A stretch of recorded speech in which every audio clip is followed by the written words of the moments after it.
পূর্ব নির্ধারিত কর্মসূচি অনুযায়ী সোমবার রাজধানীর অভিমুখে এগোতে থাকা নেতাকর্মীরা পুলিশের বাধার মুখে পড়েন।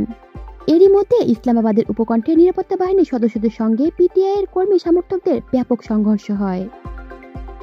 বিক্ষোভ ঠেকাতে পিটিআইয়ের 5 এমপি সহ কয়েক হাজার নেতাকর্মীকে গ্রেপ্তার করা হয়েছে।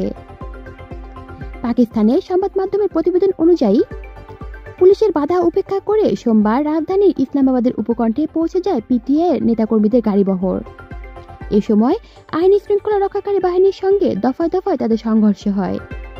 সংঘর্ষে এক পুলিশ সদস্য নিহত হন। ইমরান খানের মুক্তির দাবিতে চলমান বিক্ষোভের জেরে দুদিন ধরে উত্তেজনা বিরাজ করছে পাকিস্তান জুড়ে।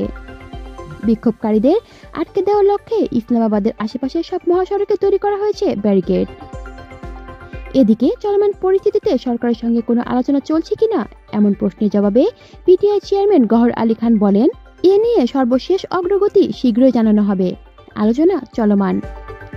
এর আগে রাওয়ালপিন্ডির আদিয়ালা কারাগারে ইমরান খানের সঙ্গে প্রায় 1.5 ঘন্টা বৈঠক করেন গওহর খান।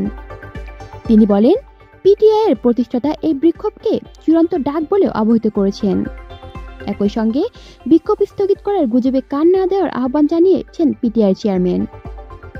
কলি শিকদার, বাংলা নিউজ নেটওয়ার্ক।